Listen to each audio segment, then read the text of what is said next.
No, let it be understood. Of course, if you live in unconfessed, ongoing sin, of course you've stepped outside of true grace and abusing grace, and so sure, if you're living unconfessed sin, come to Him. For the most part, if not everyone I'm speaking, believers in this room, under the umbrella of grace, and God is saying from heaven, let's do this. Amen. But He is giving us the opportunity to look around at each other and ask the question, are we doing this? Yep. And then the Holy Spirit has been sent. Come on now. Jesus went away. We know He sent the Holy Spirit. So the Holy Spirit is in the midst of us. And as some of us are asking the question, He's there to ask it boldly. Because He's our comforter. Amen. And not only is He our comforter, but He's our partner. Yes. Right. He's here to help us. Yes. And He's looking at Ronnie. For a moment, forget the group. He's looking at you. He's looking at me. And He's asking me the question, are we really doing this? Are we really doing this? And I want to say to the Holy Spirit, yes. Come on. Come on. So the Holy Spirit would look at you this morning and say, are we doing this? And we must be honest. We must be honest. Perhaps we have for a moment a hesitation. No. Let me say it better. For a moment, there's some of us that have some hesitation. Our hesitation is based on what we've been through. Our hesitation is based on what we're going through. Right. And for some, our hesitation is based on what we fear about the future. But all of that, He wants to remind you that He has it. Right. He has what you've been through. He has what you're going through. And He has what you will face in the future. He's already there. And so, for a moment today, the Lord, as He declares, let's do this.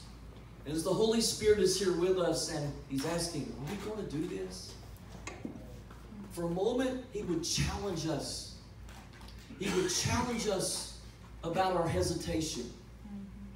What is causing you to hesitate? I'm not saying that every person in this room is hesitating. But as I often say, I have to get this first. So, I'm human just like you are.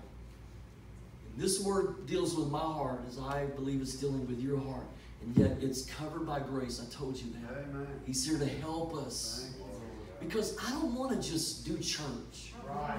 I don't want to just have services.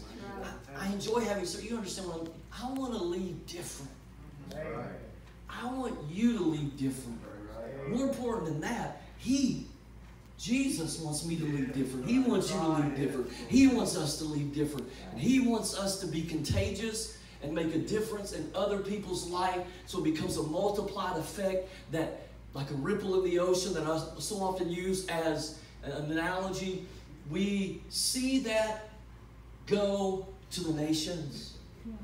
We think that we can't do a whole lot. We're just here in small White County or surrounding counties, and what can we?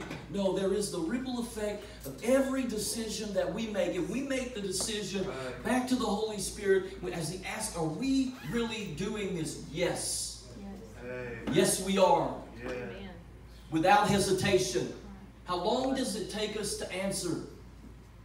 Maybe as He asks the question, we put it off. You ever put off answering somebody? Maybe it's because you feel like you don't have an answer. Usually the case. You don't have what is the answer? Or maybe sometimes you know the answer, but you're afraid of what that answer is deep in your heart. And so perhaps we put off the answer, hesitation. So how long do we put it off? How long do we hesitate? And why are we hesitating? As I said a moment ago, we don't directly tell the Lord, you know, I can't do this. Most of us will never do that. But yet our hesitation speaks louder than our words. And our putting off an answer with our life speaks louder than words and what we could tell God and say to God more than anything. So why are we hesitating? Why is the church as a whole hesitating? Why are we as individuals hesitating?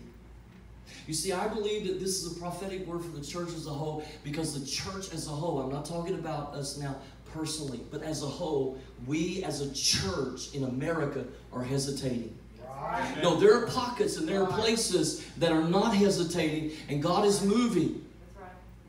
So don't think for a moment that God is not moving in the earth. And we thank God, we've seen Him move around here, and He's moving and He's doing things, but there's something so far greater that He has for us. Amen.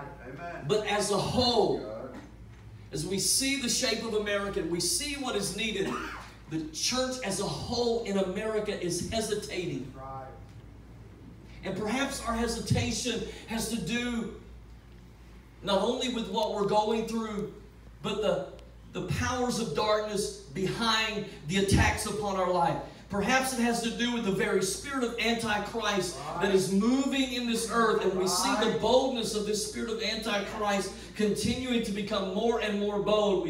We see it first manifest, Roe versus Wade, abortion, and we see it manifest taking prayer out of school, and then the years continue to go, and all of these different things begin to manifest, same-sex marriage, and on and on and on. We see these things manifest, and I'm not just trying to pick on one thing here or there. It's just so many variables and so many things in America that we have seen manifest and become normal and natural to the nation as a whole.